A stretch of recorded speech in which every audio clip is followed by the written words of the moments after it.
Okay, thank you so much for being with us today, Ruth, and for being willing to share about your homeschooling experience with everyone watching this channel. So, first of all, how long have you been homeschooling for, and how many of your kids have you homeschooled? We started homeschooling in 2011, so March 2011. Wow. So actually 14 years this month. Um, so our eldest Sarah was 6 at the time. She'd been at school for a year and a bit. And so we've homeschooled Sarah and James and Gemma and Xavier and Ambrose and Michael and Pia is now homeschooling. Um, yeah. And she's actually Wow. been teaching Rosie, who's 2, the letters on my t-shirt today. So maybe I should count her as being homeschooled too. Wow. And so, have you used curriculums or just different things here and there, or We've done so many different things over the 14 years. I think I'm what I think is called eclectic because we use a range of set curriculum and I make up a lot of stuff if we've got particular interests in the family.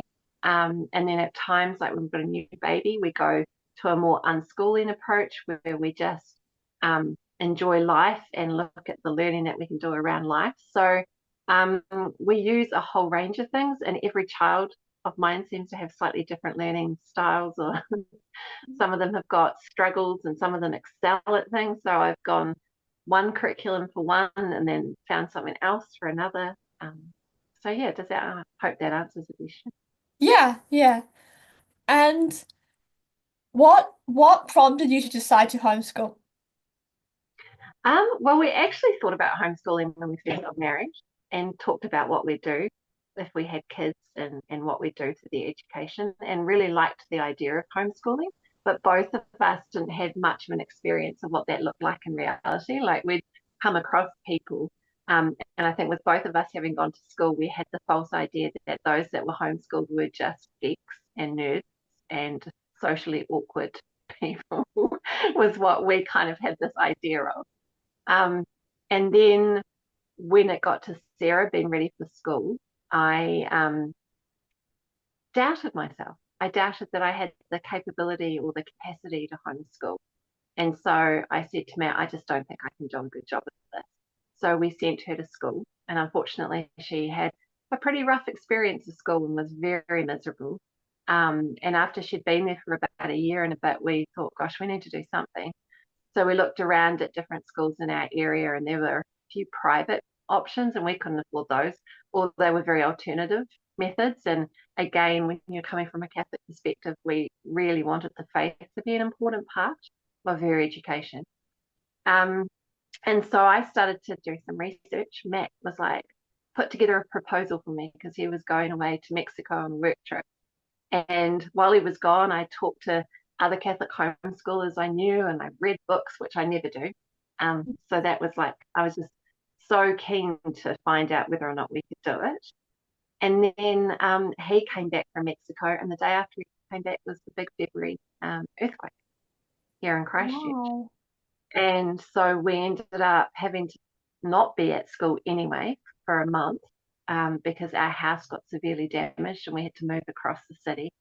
And I really think God used the earthquakes to kind of throw us into something that we needed to do as a family and didn't have the courage to step out of the boat.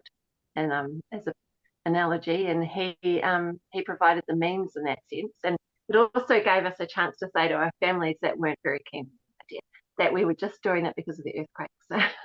So we got to start the process in a way that worked for us. And here we are 14 years later. Wow. Um, yeah, never looking back really.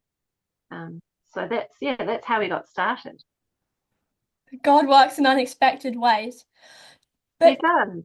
coming from that, would you have any advice or anything that you would say to homeschooling moms or moms that aren't homeschooling yet but are in the same position that you were in back then, of like not being sure and not being confident? Well, I think what I thought homeschooling was school as that I'd experienced at home. and that I didn't think that I had an education that was high enough that I was able to teach my children in a way that would be deemed an education. And I failed to realize that we all, as parents, are equipped with everything we need to educate our children, that God has made it that way, and that I needed to trust that He would provide not only the means in terms of community and resources, but He would give me the graces to do it as well. And they are your children, like they are uniquely yours, and you are given to them and they are given to you. Like there is that beauty in that relationship, which education then comes from, because you're teaching them to talk and to love and to serve and to do all those things just right from the minute they're born. And the education just continues, teaching them with reading and writing, and all of that is just actually quite an organic thing that you don't have to stress about. And it looks different for everybody. So I would say have faith in yourself and trust that God is going to be with you on the journey, and just take it little bit by little bit, step by step. We didn't have all the answers. We still don't. After 14 years, I still go, oh, what are we doing? How do I do this? So it's yeah. Wow, that's such a beautiful reflection. And so, would you say that through homeschooling, you found that the like relationships within the family or the parent-child relationships are fostered through having the education taught at home with talking and everything else? Yeah, I think that's my most favorite thing about homeschool. And I say it to my teenagers and I say it to them, as they're growing up.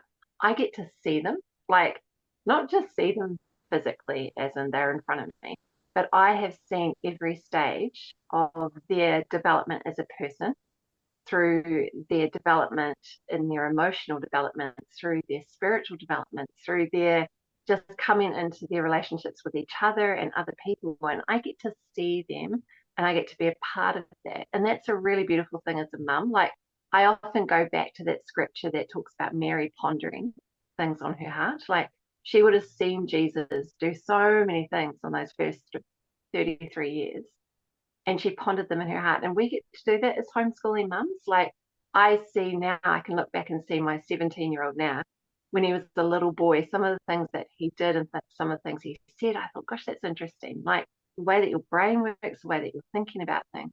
And now I see him as a young adult and I can go, wow, like I can see the fruit now. And I'm really, really privileged to have that. And I think that's my absolute favorite thing about homeschooling is the relationship you build with them, but they also build with each other. Wow. And can you tell me a bit more about how, through homeschooling or alongside homeschooling, how you would see your kids develop and grow in the faith as they grew older? Well, I think faith lived out in action. So when you are around, I mean, we've got 9 kids and we haven't always had 9 kids, but as that's grown, their hearts have had to open to allow room for another person. And just like as parents, your hearts expand and that love grows. They've had to have that as well. Like, I mean, you've experienced that being the eldest as well. You've got more and more capacity to love, more and more capacity to serve. And that's your faith then coming into action. So the things that we talk about, whether we're teaching catechism, whether it's the prayer life of the family, it's it's how it's then lived. That's the beauty with homeschooling, because every day you're serving, every day you're having to be patient and make space for someone else and wait your turn and all of those things, but in an environment that really fosters that love. So I think it's been really special to see, especially my older ones now, how their faith in God um, is lived by how they treat others and how that they are willing to serve and they're willing to give of themselves because they've had to do that in the homeschooling environment and in a large family. You have to learn to give of yourself. And I suppose they probably see that too in you, who's trying to do a lot for all of all of the different children. And how do you balance it trying to divide? Do you ever have to like divide your attention with so many different people? Yes. I particularly have a tricky time at the moment because I have I have a 3-year-old and a 2-year-old at the bottom. Mhm. So, and the 3-year-old doesn't entertain himself. He's very, very needy of attention, and that's a tricky dynamic which we still haven't quite figured out. And I actually had a beautiful moment with some of my teens where I kind of said in exasperation, "Oh my goodness, maybe we send him to preschool, guys, so that I've got more time for you." And they looked at me with such horror on their faces, like I had said a dirty word. They were like, "Mum, we cannot send him away. That is not what we do. We love him and we'll figure it out and work it out and do this as a team." And so I have to divide my time, yes, but everyone helps. And I think that's another beauty of the whole situation of homeschooling is that you have to learn to help others. And yeah, I work towards my older ones being a bit more independent, I think. And like if you have in your household, you've got to be a bit more independent as you get older, as you can read, as you can take responsibility for a certain level of work. So then I can spend that time with the younger ones in the morning and do the one-on-one with them. And yeah, our dining room table is constantly covered and constantly busy. So, And how do you balance the things in the home and on the dining room table, and then also make time for extracurriculars, but not let the extracurriculars take over the schoolwork? well, I think when we first started, I was so excited about all these options because Christchurch had a really good homeschool community. I was so excited that there were all these things that we could do, and we needed to make sure the children were socialized. Um, and I think we realized very quickly you burn out very quickly if you're trying to go to absolutely every sort of extracurricular, and then there's no time for um, your main subject, your main academics at home. But I also found there's no peace at home as well. When everyone's stressed out about trying to find shoes to go out the door, and then when we get home, there's washing to do and chores to do. And so we just pray and discern and look at what it is that is most needed at the time. So um, at the moment, we're doing swimming, and we have a teens group that the older ones go to, and they've got a fortnightly Catholic homeschool meetup that we can go to. Like there is less things this term because we needed a quieter term. But so we just I think out of wisdom now after 14 years, I know what is going to be doable. And then if we do overachieve, we have to take a step back the next term and be a bit quieter. So So alternating busy and quiet times then. yeah, and like when you have a baby or there's a big life event, we had a wedding plan last year for our eldest. There is a time and a season when you can be very busy and very out and very social, and then there are times when you need to be very quiet. And I actually treasure those times where we've had very quiet family life because the relationships definitely get deeper, and that's precious. And on a slightly different note, can you tell me a bit more about a couple of the curriculums that you would, or the resources that you've used or that you would recommend to other people, or what's been helpful? That's a Well, I'm going to go. I'll take a different tack with that because a lot of people speak very highly of lots of curriculums, and we've tried lots over the years. But one thing I'm quite passionate about is topic learning, which is where the kind of eclectic side comes out with me. And I think we are so privileged in the day and age that we live in that we have such an incredible access to so many different resources that we can use. But it can feel overwhelming and daunting for parents that are starting out. Like when we have project fairs with the homeschooling community, I'm like, yes, it's great. And other people are like, this is so stressful.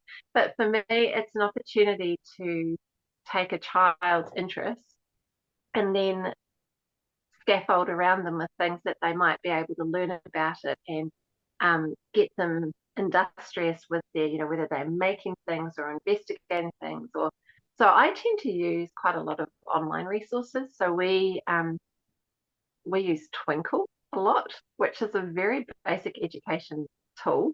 But the subscription that we have for that is fantastic because there are so many subjects, even like Catholic subjects around Lent. We found some stuff on that, which was amazing. And I can download and I can put it together as a topic And then we pad that out with, we'll look up activities, either videos on YouTube that go along with it. We might look up craft activities that go with it. We'll try and tie in an excursion somewhere, whether it's go to a museum or go to the park to investigate what it is that they're looking at. So instead of using like a set curriculum, I pull from many, many resources. Um, and then we put those together in a folder, or we put that together in a display. Um, and I've actually found that sometimes has been the best curriculum I could use for some of my kids who don't learn quite so linear, who don't sit down and have the attention span to work through like a curriculum like Saxon or Seton or any of those ones which are very book heavy. It's provided them with learning that they can handle in little chunks, and then they put it together and go, wow, I've got this project that I've done, or look at this vast amount of learning I've done, but it hasn't been one book or one thing.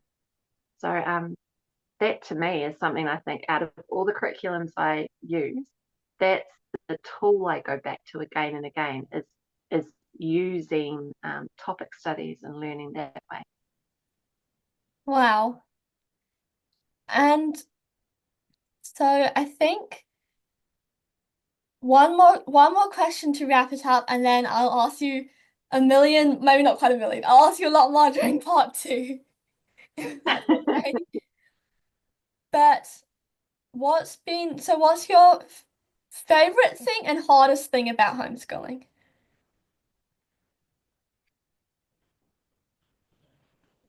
I'll share a quote with you as my favorite thing because it's a quote that I've got up on the wall here, and it's right from the beginning of my journey of homeschooling. It's what to me is homeschooling, and it's my absolute favorite thing.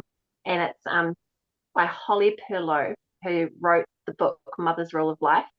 And the book itself is really good, but I'm terrible at sticking to routines, so I'm not very good at putting the book into practice in my life.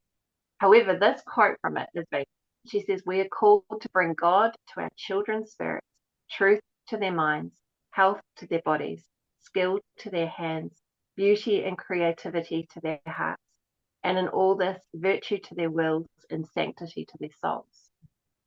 And that, in a nutshell, is what I love about homeschooling. It's all of those things. Um, Trickiest thing about homeschooling is just trying not to get down on yourself that you are doing a terrible job, or comparing yourself to others, or comparing yourself to the school system, and allowing those voices of negativity to get in. Um, and I think that can be the hardest thing when life is busy, when everyone is tired, when no one's listening. Those moments where you think, "Am I doing the right thing?" I think that's the hardest moments, is learning to really lean into our Lord and trust that actually we are doing the right thing, and that it's going to pass, and that things will get better. Like just that, yeah. Okay. Well, thank you so much for being on the show today. Thank you for having me.